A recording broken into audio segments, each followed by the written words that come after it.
Story 1. I'm Aaron, 31, living in northern Michigan. I don't even know if you'll believe this. Maybe I'm mixing things up, but it really happened. So, late June, me and my cousin Josh headed out for a weekend camping trip. Just the two of us. We picked this remote stretch on the Pine River Trail, way out, maybe 10 miles from the nearest parking lot. We hiked in about 5 miles before sunset, pitched our 2 tents in a clearing near some birch trees and a slow bend in the river. It felt peaceful. Too peaceful. That first night, I don't remember the time. 11? Midnight? I woke up because of a weird noise against the tent wall, like someone dragging their fingers, slowly, just tracing the fabric. It was quiet, but deliberate. I sat up, squinted. Josh was still out. I listened for maybe 10 minutes. Then the noise stopped. I lay still, heart pounding, telling myself it's branches, or water, or I don't know. Maybe I'm being dumb. Finally, I drifted off. Sometime later, maybe 1:30 a.m., tent collapses, just drops on my cot. I shot upright, gasping for air. I unzipped, hopped out, flashlight in hand. Clearing was empty. No Josh either.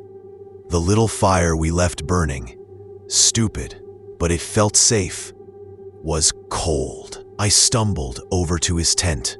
Empty, zipper open, sleeping pad untouched.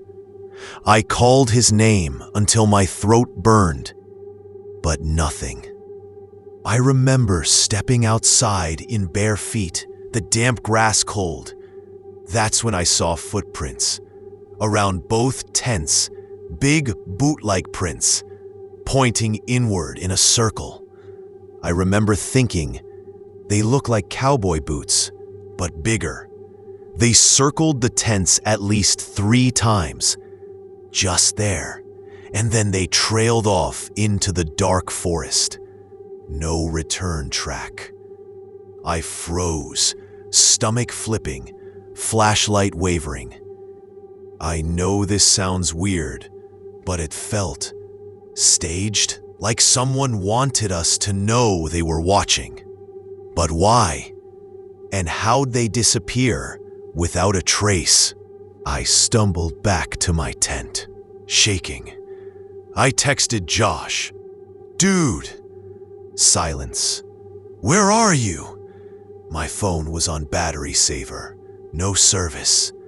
I grabbed my coat, decided I'd go find him. But 2 steps out, I froze again. Something black moved between trees. Could be nothing. Could be him. Could be a bear. Maybe I imagined it. I retreated inside, bolted the flap, sat in dark for who knows how long, legs pulled up. I tried to remember if I'd locked his tent zipper. I think I did, but memory's fuzzy. I remember whispering, Josh, into the night, then falling into exhausted, paralyzed sleep. Morning came with weird light, like overcast, the clearing, gray and cold. I unzipped. His tent was folded in, empty. No boot prints reappeared. My own stuff untouched. I ran to the river, hoping to see footprints or gear. Nothing. There was no blood, no Josh, just swamp grass and birches. I packed fast. I had to get out. I hiked back alone, sun baking down, knees nearly buckling. It took me all day. No signal until I reached my truck at the trailhead. I called police. They said they'd search. Search dogs came next day. Nothing. Absolutely nothing. No sign of him. No footprints, except our own. No body. No gear. No phone. Like he just disappeared. It's been 2 weeks. I replay it so often, like a scratched record. The dragging on the tent. That black shadow in the trees. The prints circling. Maybe they were Josh's? But why circle us? Why point inward? And I keep thinking, maybe I walked around the tents. In a daze? No. I remember flashlight beam, crunching leaves. I remember thinking about his breathing, his silhouette, what he might say when I find him. None of that happened. I know this sounds crazy. Maybe I'm remembering it wrong. Maybe I left him someplace. Maybe he left me. But every night, I see those circular prints under the tent's fly sheet, like eyes turning to watch. My sleep is shattered. I tried to repaint them as stupid accidents, but there's something deliberate to that dragging sound. The prints aren't animal. They had toes, little ridges like seams. The search is still open. Rangers came out last Friday, combing nearby campgrounds. Nothing. I even joined those volunteer searchers. They were gentle, polite, but we found only deer tracks and fallen logs. No Josh. My family's quiet, waiting for answers I don't have. I keep thinking, maybe the forest just took him, literally sucked him into a shadow. And the prints, they tracked us, studied us before they disappeared. I guess that's it. I don't know what to do next. Therapy, maybe. Or return to that spot with cameras. But the part of me that's terrified of looking too close is stronger. If I go back, what if I see those prints circling again, ready to claim someone else? I know this sounds insane. I know people will call me liar or attention seeker. Maybe I'm exaggerating, but I saw it. I lived it, and I'm still here, alone. And Josh? He's not. I went back. I don't know why. Guilt? Curiosity? Maybe I wanted closure. It was late afternoon, fog hanging low. I walked straight to where our tents were. Grass was overgrown, but something was there, pressed into the dirt. The same damn prints, circling, fresh. I didn't move for minutes, just stood there, windless air choking me. Then I heard it again, that same dragging sound, slow and deliberate behind me. I didn't turn around. I walked backward, eyes wide, shaking. When I reached the tree line, I ran. Haven't stopped dreaming of it since. Whatever it is, it remembers me. Story 1. I'm Colin, 32, from Northern California. I'm shaking writing this. Maybe it sounds insane. Maybe I'm mixing things up or overreacting. But this happened, and someone died. We went camping, Just me and my friend Derek. No partners, no groups, just us. Our old two-person tent, and enough supplies for 2 nights. We hiked into Lassen National Forest, maybe 6 miles off the road. Tent set near a clearing, surrounded by deadwood, not near water. I remembered wishing I'd picked a creek spot, but Derek insisted. Too sketchy. I didn't say anything. Night 1 was silent. Not peaceful, just this oppressive quiet. No wind, no bugs. Our fire flickered against black trees. I tried to laugh it off, but felt like we were being stared at. I figured I was just tired or paranoid after reading too many of those horror threads. But whisper quiet footsteps snapping twigs outside. Yeah, that felt real. I said, "Did you hear that?" Derek shrugged or mumbled, not fully awake, maybe pretending. I kept thinking, he heard it. He has to have. But then, silence until I fell asleep. Next thing, I wake up coughing, taste of copper in my mouth. Derek's curled against me. Sweat, heat, but he's dead. Dark blood pool under him, cruising into my sleeping bag. I scream like I'm being torn apart inside. Adrenaline slams me upright, eyes darting. His skin is icy, cold, like river death.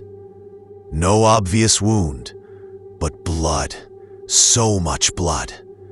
I realize it's gushing from his neck.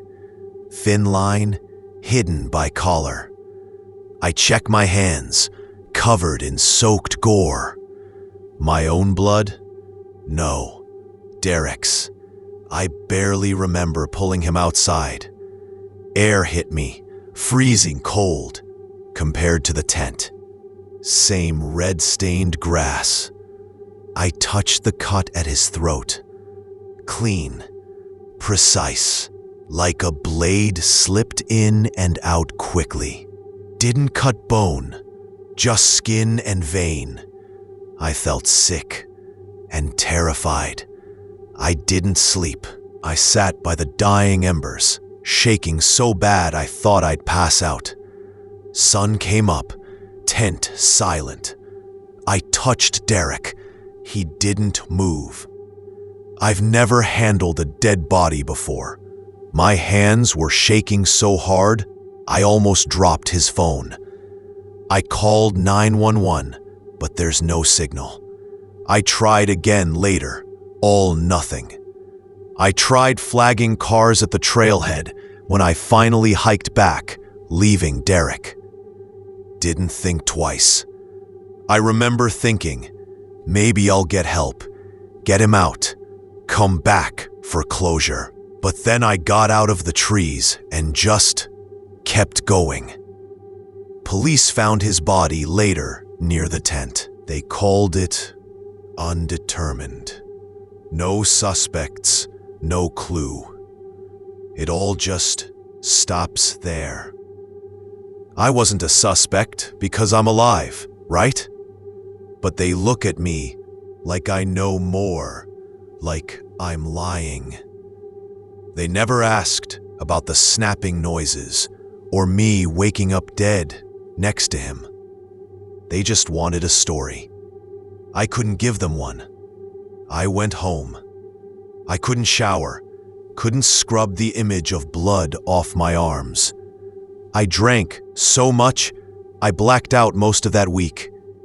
No call from Derek. His mom texts me now and then. How are you? And I'm sorry, but I can't say anything. How do you tell a family their son was ripped open by something unseen? I replay the scream in the tent. I replay the snap of twigs before I woke.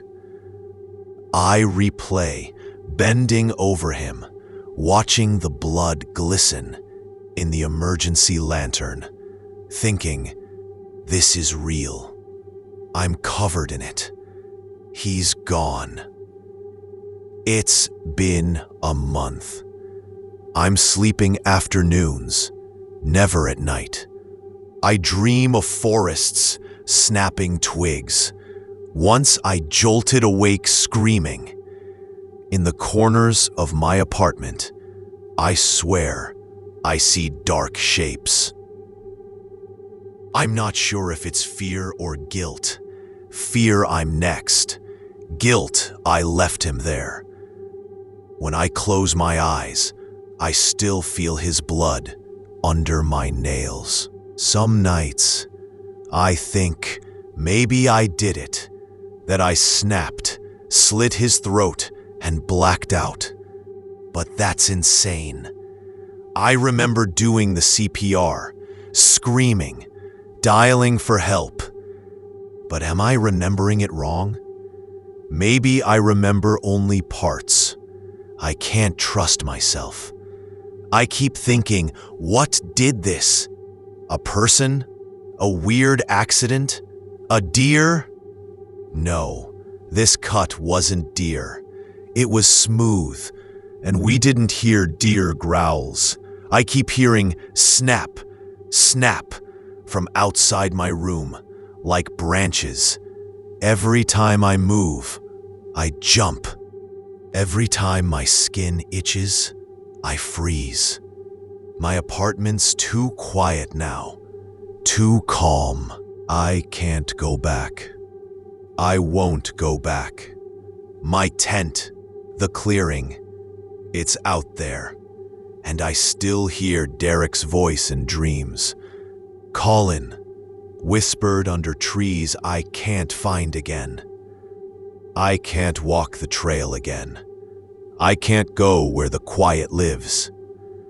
So here I am, alive, covered in questions, covered in blood I can't wash off mentally.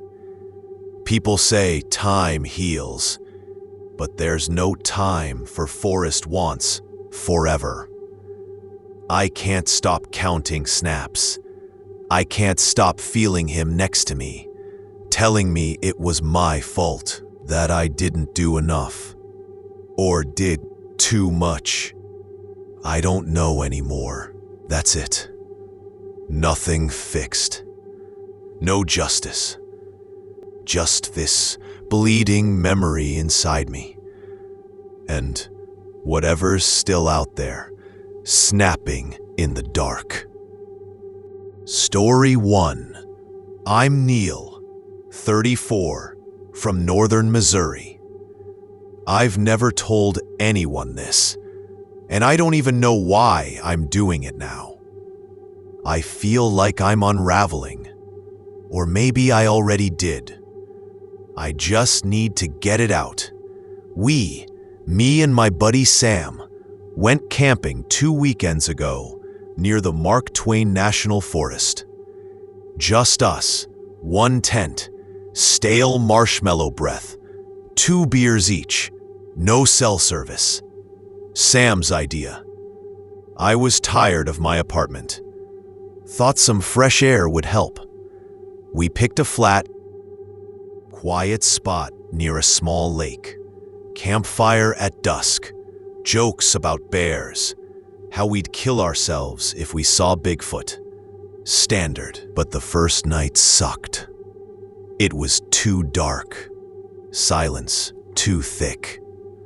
We sat by the fire until maybe 10 p.m., then drank our beers, sitting shoulder to shoulder, both refusing to say it felt wrong. I slept, off and on, hour-long dozes, waking to scratching on the tent, wood chunks, or animal claws, hard to tell. Sam grumbled something I couldn't parse, rolled over. I pretended it didn't bother me. 2 a.m. or close enough. Sleep shredded by a drip, drip, drip. I blinked. Water leaking through the tent roof. Saw dark droplets, thick. Blood? Lake water? It landed on my chest. I wiped it on my shirt and sniffed. Iron. Blood. My blood? No, I wasn't cut. Leaned out. Sam's side was dry. Mine, wet. I twisted and checked my forearm. Fresh scratch, red and angry, bleeding. But everything else was dry. No rain, no dampness. I kissed myself. I don't know why I stayed. I leaned out of the tent to inspect. The fire was still half alive, but logs looked wet, damp. Around the fire pit, small footprints. Human, child-sized, bare, circling our tent twice, then stopping at the lake edge. I crouched, stared. The prints ended there. No return. It was silent, cold. I thought, Sam must have done it drunk, walking barefoot, pranking me. Morning, Sam was gone. Sleeping bag zipped shut, pillow indented, like he'd curled in at night. Nothing else. His boots were right there, tied up. He could have walked out like that. No phone, no backpack. Gone.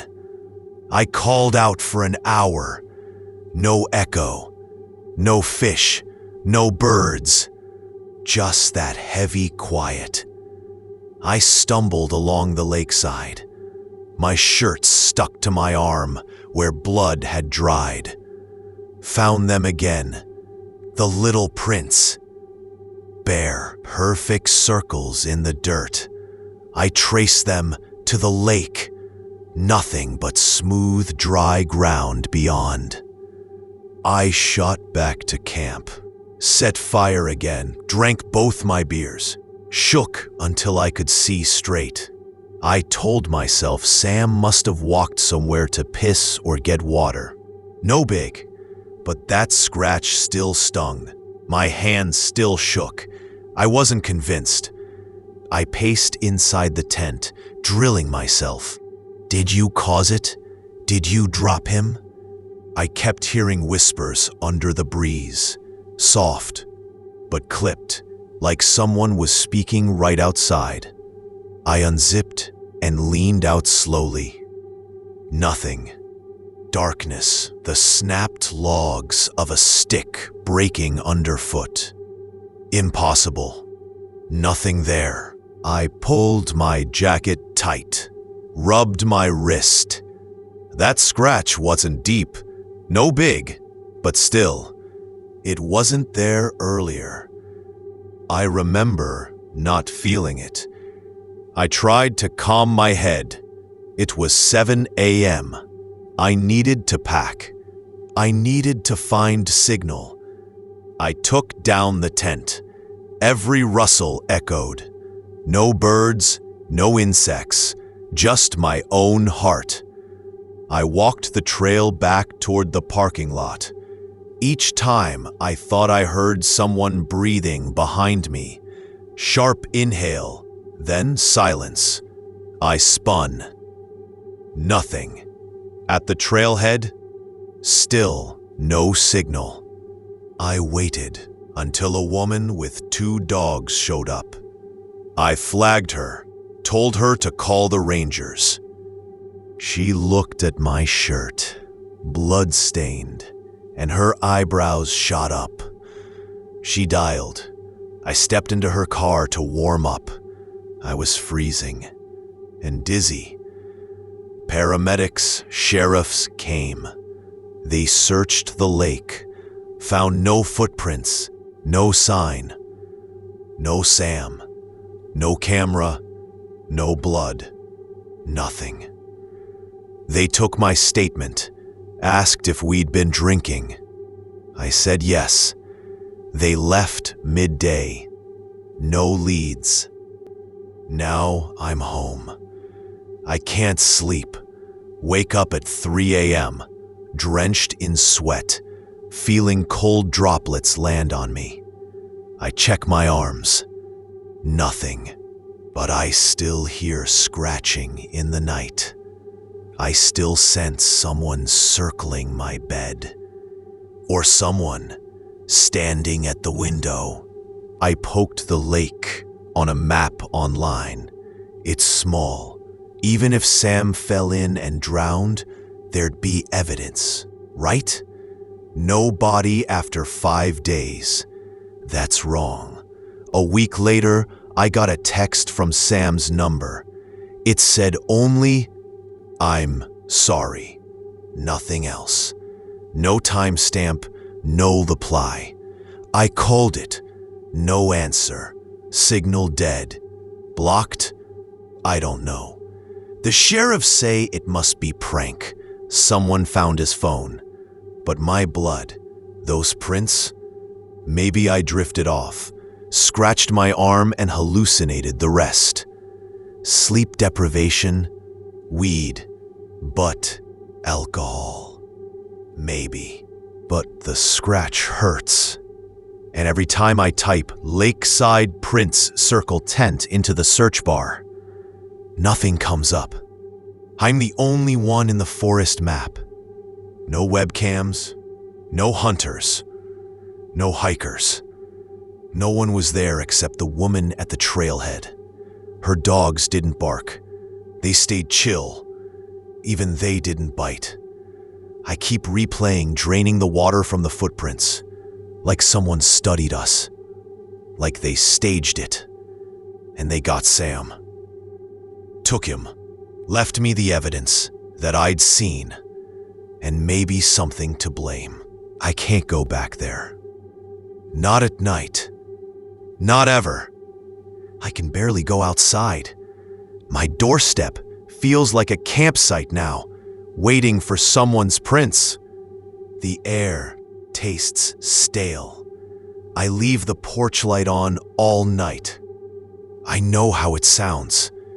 I sound like some drunk rambling with a cut on his arm. Maybe I am. But if I am drunk, why can't I sleep? Why is my arm itchy, even sore? Why do I keep smelling damp earth at noon? And why the fuck do I keep hearing scratching?